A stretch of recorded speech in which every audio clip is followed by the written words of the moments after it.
The 17-year-old Crucifixia Thompson will be in goal for St. Catherine. A back three of Nethel Ellis, Antoine Mitchell and Romain Walters, Swain Blake and Nikhil Ellis in front of them. Jevin Parkinson and Joel Palmer in attacking midfield roles, and the front three of Rolando Redmond, Ellis Guscott, and the fastest man in schoolboy football, Sanjay Davison. Anthony Patrick is the head coach.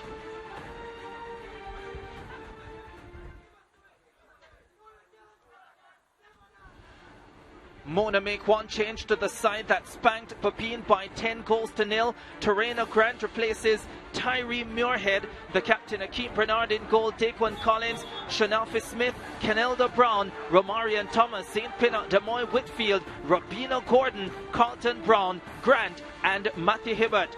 Craig Butler is the head coach. Catherine nil, Mona nil. Let's have a look at the full match highlights then, shall we? As I said, Mona having the better of the first half in terms of shots on target, in terms of possession of the football as well. And they never really tested the goalkeeper seriously. Even that, a relatively comfortable save. This was the best chance of the first half for the St. Catherine team, but a brilliant save from point blank range by Akeem Bernard, the Mona captain. That shot coming from Kenelda Brown, hitting the crossbar. Ferocious effort, dipping at the very last second. And then this free kick from Demoy Whitfield, that certainly troubled the goalkeeper, but he managed to keep it out. And so at the end of the first half, it was 0-0.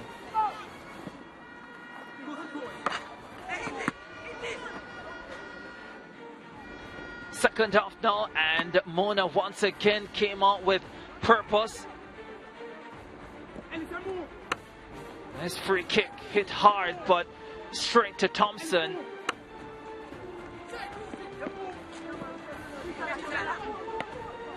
That forced a good save out of Akeem Bernard.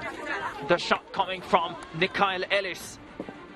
And that was a tremendous long-range effort. Took a deflection and forced a terrific save out of Crucifixia Thompson.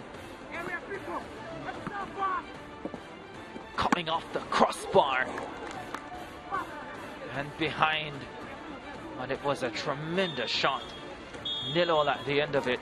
St. Catherine and Mona.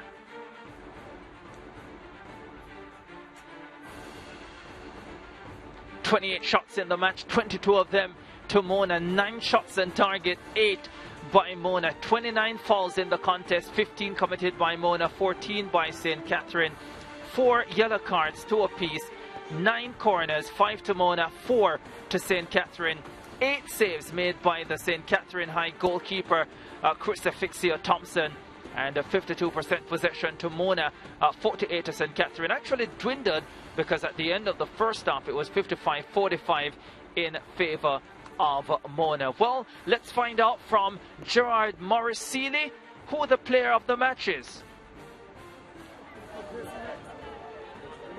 Yes, I'm here with the man of the match, Crucifixia Thompson. How did you think about your team's performance today? What do you think about the team's performance today? Oh, well, firstly, the coach's instruction was to come out here and pass the ball, and we did that, and luckily we didn't come out with the victory, but I would say it was a fair performance today. You had 8 good saves today, but of course the free kick was the one that stood out. What was the thought process in that moment? Oh, well, when the ball was kicked, it was moving up and down, but I was saying, didn't want to get caught in two-minded, so I was just saying, let's just push it away instead of trying to catch it, and I saved the goal. Well, thank you, and congratulations on. Thanks. Yeah, being a man of the match. Yeah, so we're going to have a chat now with Coach Patrick from St. Catherine. Coach, 0-0 result. Do you think it was a fair result? Before we start the game, I think it was a fair one. We really start out flat at the back, in the middle of the field, and it continued during the game. We saw a very physical style of play from both teams. Was that a part of the tactics today? We know we have to match them in that area. We are more small in sizes and body, so we wanted to play but they come very, very robust, so we have to match them there. In the second half, we saw the team come out with a lot more attacking style football. What did you say to them during halftime? This is how they play. This is how they play. I try to pass the ball around, but you know, them never give us the time and time on the ball, so they really close up as quickly as possible. All right, Coach, well, thank you, and all the best for the rest of the season. Thank you very much. Yes, now we're going to chat with Craig Butler, the coach from Mona High. Coach, a 0-0 result, do you think it was fair? No, I think we should have scored some goals. I think we had a lot of opportunities. We need to capitalize on them. But the system of play was clear. We used it and it was effective. We had some 12 and 13-year-olds on the pitch, and they showed their class. Despite the draw today, what are some of the other positives other than what you just mentioned that came out of the game? Well, I think that we stepped up. We had, as I said before the game, we had some players that were injured, and they battled through the injury. And we also had a chance to blood our young guns, and they went out there, did well. Wingers were exceptional in beating the players and playing to the system. However, the end product is very important in this, in that the crosses have to come and the shots have to be on target. The goals need to be scored. Their goalkeeper did well to keep out a lot of chances that we created. But hey, that's football. You need to score goals. Well, thank you, Coach. Okay. And we'll go back upstairs to Ricardo. Well, thank you very much, Gerard. There you have it from the Stadium East Field for the first of two matches today. St. Catherine 0, Mona High 0. Donald Oliver is standing by, and you know what that means. Kingston College and Wolmer's are getting ready for battle.